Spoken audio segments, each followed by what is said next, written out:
ini butuh kerja keras. Saya nggak mau tahu, pokoknya Bengkayang jangan hanya slogan Bengkayang bangkit, Bengkayang maju, Bengkayang apa. Kalau kita tidak kerja keras, cuman sampai di mulut aja, sampai di teriak-teriak aja, sisa akhir hayat saya tumpahkan untuk Bengkayang maju.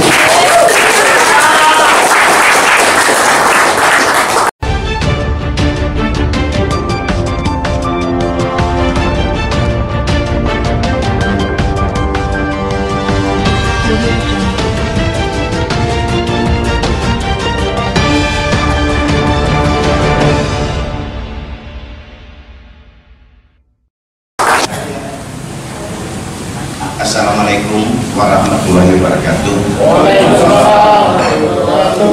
Selamat siang dan salam sejahtera bagi kita semuanya.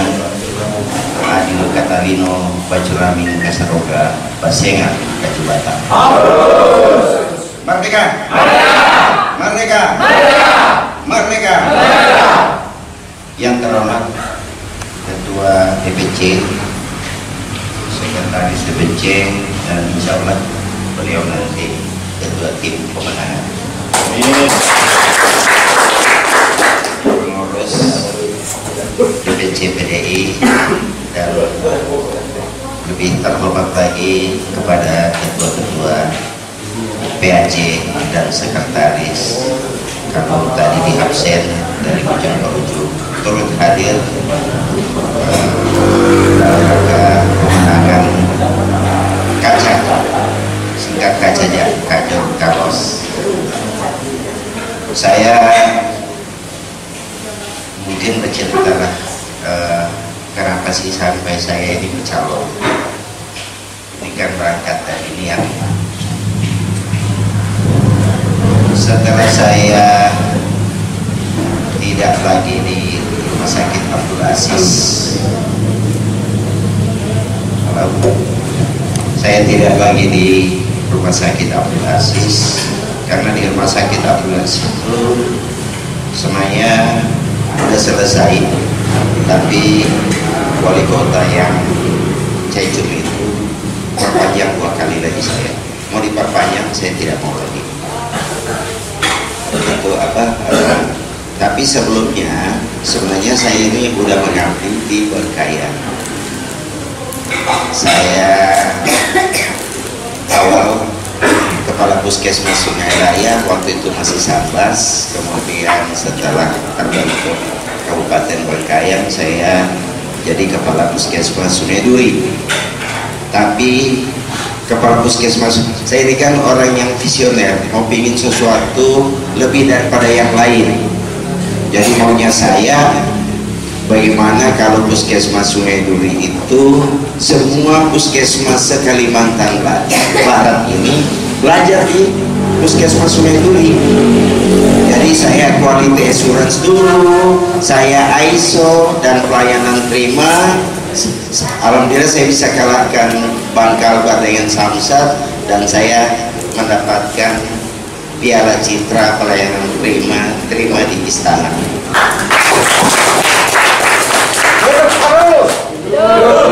Kemudian saya menjadi kabid, menjadi kepala dinas kesehatan di Bengkayang. Tapi ada satu persoalan yang terjadi di Bengkayang itu, bahwa pelayanan kesehatan bagi masyarakat Bengkayang itu hanya nyangkut di Serukam ya. Dari Bengkayang ke Serukam selesai. Artinya saya harus bergerilya keluar agar masyarakat Bengkayang ini terlayani. Makanya saya masuk di Rumah Sakit Abdul Aziz. Celakanya Rumah Sakit Abdul Aziz ini sangat terpuruk. Spesialisnya cuma 7, tempat tidurnya hanya 165, tidak terakreditasi, tidak BRU.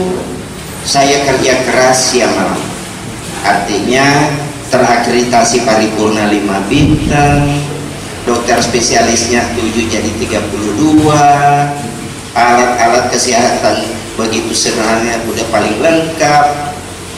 Jadi tempat tidurnya 165 menjadi 297, itu semuanya saya besarkan di kelas 3 agar masyarakat Bengkayang dapat terlayani dalam rujukan.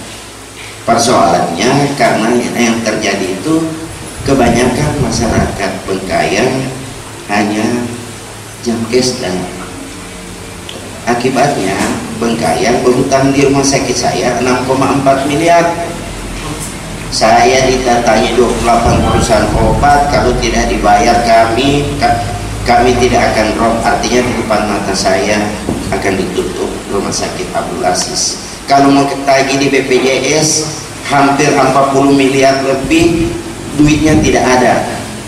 Jadi dua sumber ini yang menyebabkan mungkin rumah sakit akan ditutup.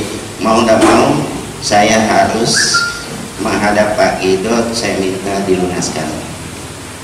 Baru saya ke istana, tapi ke istana tidak bisa ketemu dengan presidennya, tapi saya digiring ketemu dengan Deputi Sosial Politik Pak Eko Sulistyo di istana, di kantor kepresidenan, dan alhamdulillah dibayar. Jadi itu butuh perjuangan. Sekarang setelah saya pensiun ditawarilah oleh Menteri, Pak, saya tidak tahu, Menteri Pendidikan 2 kali minta ketemu saya. Dia minta mau dibangun 8 lantai rumah sakit Islam di Singkawang. Dia tidak mau tahu, pokoknya saya direktur.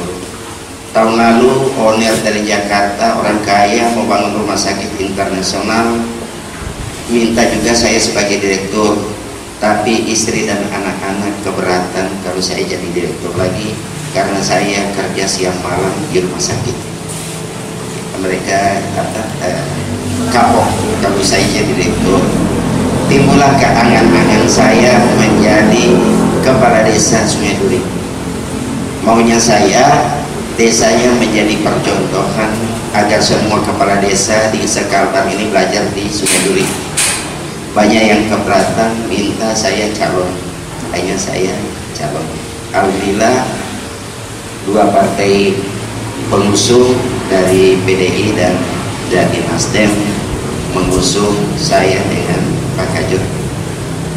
Alhamdulillah juga 6 partai pendukung mengusung Kajot Carlos.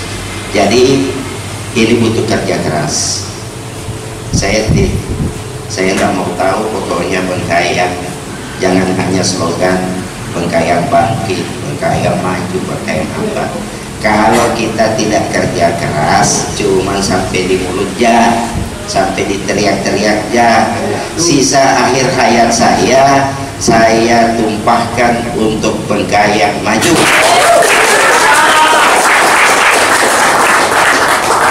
Tidak ada. Dan saya melihat, saya bilang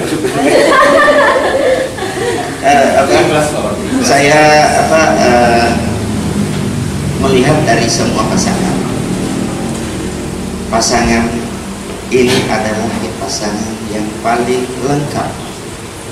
Kalau Pak Kajot itu berapa kali di legislatif, artinya itu beliau punya pengalaman. Tapi kalau saya punya pengalaman di birokrasi hampir 30 tahun, 2 ini dipadukan, alhamdulillah Bengkayang bisa maju. Tidak ada jalan lain.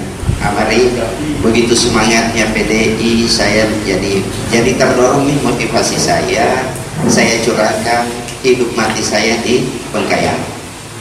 Orang isukan tembunek saya ada di Gorontalo, ya udah, kalau tembunekku di Gorontalo, aku meninggal, mayatku tanam di sini. Jauh bawahnya Pak. Itu udah saya sampaikan terbuka bahwa saya akan mempertaruhkan nyawa saya untuk Bengkayang maju bangkit, dan saya meninggal di Bengkayang. Insya Allah ini menjadi semangat kita semuanya.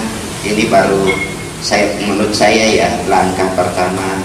Saya sudah mendapatkan pasangan dengan Pak Kajot, kemudian alhamdulillah saya sudah mendapat usungan dari 2 partai 8 kursi melebihi.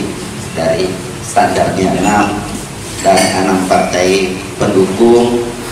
Langkah ketiga, kita kerja keras, berjuang bagaimana memenangkan Raja Carlos. Dan langkah keempat paling berat untuk 5 tahun, bagaimana amanah yang bisa dijalankan. Jangan kita munafik, amanah jangan jadi aminah. Jangan kita membohongi diri kita sendiri. Di waktu kita awal calon, kita bilang mudah-mudahan kita bisa melaksanakan sesuai amanah, tapi setelah terpilih muncul aminahnya, artinya pemimpin yang munafik. Saya nggak mau seperti itu. Saya perjuangkan mati hidup saya, insya Allah kalau terpilih bergaya maju lagi. Karena itu mungkin yang perlu saya sampaikan, ada kata-kata yang kurang berkenan dari apa yang saya sampaikan. Sekali lagi saya mohon maaf. Saya akhiri dengan wabillahi taufiq wal hidayah. Assalamualaikum warahmatullahi wabarakatuh.